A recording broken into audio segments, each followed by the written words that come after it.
I reckon the title's a bit self-explanatory for this one. If you're wondering about the really ominous shadow that's looming over my room, we actually have a friend joining us.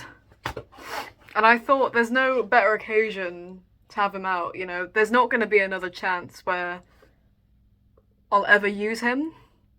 Well, there might be. So I thought he could oversee my judgments. The gang's all here. Well, half the gang's here. We'll keep him out of frame.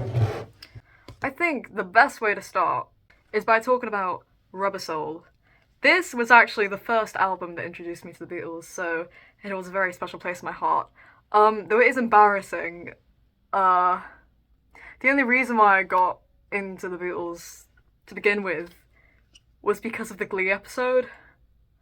Very, very dark times. I'm ashamed to admit that to this day, but alas, here we are. So yeah, Drive My Car was the first song that I'd intentionally listened to. I mean, everyone knows a Beatles song, you know, regardless if you're searching for it or not, but the first intentional listen. And actually, I think Rubber Soul was the first, like, album I listened to, you know? Start listening to music and albums, it will change your life.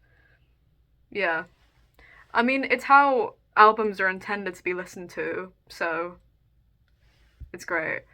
What I like about this one, what makes this stand out to me, is that it's the first album where I think you can really see the Beatles find their sound. Like, the first 5 albums, they're all really good. Help, the one before this, is an incredible album, but I think this has such a distinct sound that if it weren't for the middle to later years of the 60s, they wouldn't have been as successful as they were. Also, I might be biased because, I'm sorry, but my favourite Beatle is George Harrison. I love that guy. I have a shirt with his face on it, and I wish I'd wore it, but I wish I'd worn it for this. Maybe next time. Maybe I will make another video. He's terrifying, oh my god. Yeah, so you get to see a lot more of George's vocals. You've got... Ooh. Wait, did John Lennon sing Norwegian Wood? I thought that was George! Oh my goodness. Okay, well... Oh my god! I really thought it was him. Maybe I'm not that big of a fan that I think I am. Maybe I have no right to make this video. I'm so sorry, John. Anyway, he sings Think For Yourself. That's a good song. I think a lot of it's a bit underrated, but it's overshadowed by the really big songs like Drive My Car, Nowhere Man, Michelle. I like Michelle. That's a really sweet song. That's my partner's favourite Beatles song, which is really cute. Run For Your Life is a bit interesting, but it's great. In My Life is probably one of the best songs of all time, so might be a bit biased. That's probably my favourite song from this album, either that or Girl. This is truly where they discovered their sound. Also, fun fact about this, because around the time that I started listening to them, I started listening to the Beach Boys. And the Beach Boys have a... what's the word? Biopic movie made about them called Love and Mercy. And I don't think a lot of people know about it. I haven't seen a lot of people talk about it. But I didn't know, but the Beatles are a bit of a self-fulfilling prophecy because Rubber Soul was what inspired the Beach Boys to create Pet Sounds, which is incredible. I actually have the CD. It's incredible. You can completely see how they were inspired. There's a bug on my... Oh my god, who are you? Sorry, there's just... A beetle? It's not a beetle, but... Where did you come from? Okay. Anyway, Pet Sounds is incredible. It's like the first insight into like the psychedelic rock sound the Beach Boys experiment with. And it's just, I don't know. Like Rubber Soul, it's unlike the rest of their album so far. Pet Sounds then went on to inspire the Beatles to create Sgt. Pepper's Lonely Hearts Club Band, which a lot of people say is the best album of all time. Not just for the Beatles, but of all time. So it's a self-fulfilling prophecy. I think, like I said, this is what started it all for them. Next, 1966, Revolver. This is my favourite album. Always has been, it's amazing. Also, 1966 was the year that the Beatles stopped touring, for multiple reasons. I think some of the manic concerts were part of it, but also they were starting to, after Rubber Soul, experiment a lot more with their sound. So that meant that a lot of the songs they produced couldn't be performed live. At least in the 60s, not really. For instance, Tomorrow Never Knows, which I think is the best song on this album, and one of the best songs that they've made. And it's just like nothing you've ever heard before, really. Well, no, even to this day, even 60 years later, I can't think of a lot of, I don't know. Well, there's some music that, like, you can tell has been inspired by their psychedelic rock. But it's just so unique for the time. They're so ahead of their time. I don't know if Rain was a single on this, but that was the same year they released Rain and Paperback Writer. Eleanor Rigby. Need I say more? Like, Taxman used to be my favourite song, mainly because it was funny. I didn't really think much of it when I first...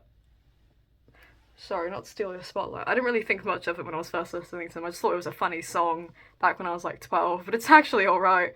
Good Day Sunshine, that's a nice and fun song. Got to Get You Into My Life. Apparently that's about weed, but I thought it was lovely. Yellow Submarine. Completely fine song.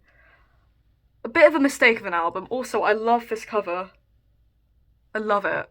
Anyway, I think Rubber Soul and Revolver as back-to-back albums, they work perfectly together, in my opinion. They flow into each other seamlessly. Like, they have different sounds, but it's just, they go so well together. Like, it creates such a beautiful discography. Magical Mystery Tour. This is amazing. The film, you have to be on drugs to watch it. I don't know if I can say drugs. I'm not speaking from personal experience, I just think it'd be a blast. The Bug's Back. Oh my, oh, I don't want to hurt it. Along with the songs I've already mentioned, Strawberry Fields Forever. Oh my god, that's another Tomorrow Never Knows for me. That's another, like, I've never heard the sound. Which, I mean, the first time I was listening to them, I hadn't listened to a lot of music. But even now, it's just like, I feel like I'm at a big loss for words this entire time, but it's amazing. This was the year that they lost their manager, and a lot of shit was going down. I can't remember if he passed away before this or after this. I think around this time, after Sgt. Pepper's. And a lot of people say that after this and into recording the White Album was like their downfall. This was around the time that John Lennon met Yoko Ono as well, which is like a big misconception, but that's also something that plays into the lore. I could talk about the lore for ages, I'm just at a big loss for words. If I really sat down and thought about it and didn't just like yap and actually had a coherent script and an idea of what I was doing, I could probably make a video about them. They have some silly songs. Baby You're a Rich Man, Hello Goodbye, they're really fun. Fall on the Hill, I think it's quite good. Penny Lane, that's a fun song. I Am the Walrus is amazing, and it took me so long to appreciate it, but all jokes aside, I Am the Walrus changed my life for the better. Go listen to it, please. If I've mentioned a song name today, then please go and listen to it, like now, please. They're so weird. Flying and Blue Jay Way used to really creep me out when I was a bit younger, because, like, it's sort of the scary side of psychedelic rock. It's cool, it's really cool, I just wasn't ready for it, and I didn't understand it. And sometimes people don't understand it, and that's fine, because it's a bit...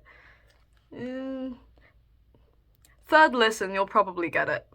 And I think that's to say with a lot of these albums. Now, I don't have a physical copy of Sgt. Pepper's, mainly because they only sell, like, the big version, and it's like £30, and it's like, man, my CD collection days are well behind me. I mean, they're not behind me, I still have them, but it's just like, we've got to be saving up. And I've notoriously had a problem with impulse purchases in the past, particularly with CDs. No one really needs this. You know what I mean? Sergeant Pepper's Lonely Hearts Club Band. I didn't really understand this album at first. I was like, why is this considered the best album of all time? Like, it's just okay. No.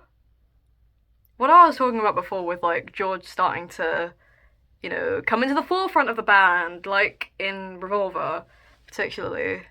Within You Without You is definitely George's best song. Ringo's With a Little Help from My Friends. I don't think he wrote that. I think John Lennon wrote that.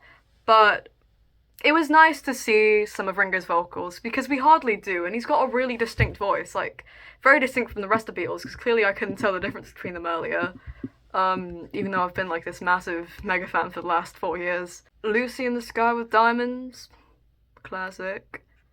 I'm not a big fan of Fixing a Hole or When I'm 64, She's Leaving Home. I just don't think that they're the strongest on the album. I think, like, the reason why I didn't get it is because there are definitely some skips. One song that I really liked when I was first listening to this, I don't know why.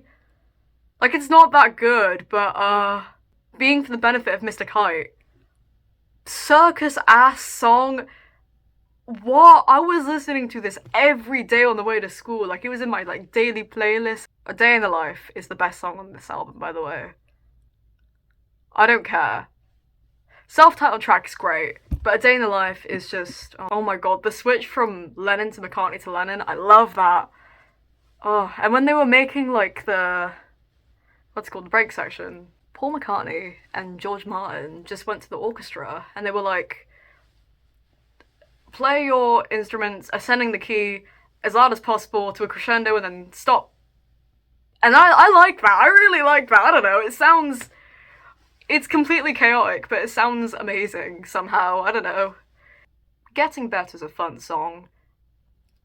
Some of the songs on Pepper's probably the last fun songs you get from the Beatles before it just gets pretty melancholic. Apart from the part where he says, I used to beat my woman. Now that's not cool. I can't get behind that, John. I can't. Yeah. There's just some thoughts. I probably repeated myself very, very much, but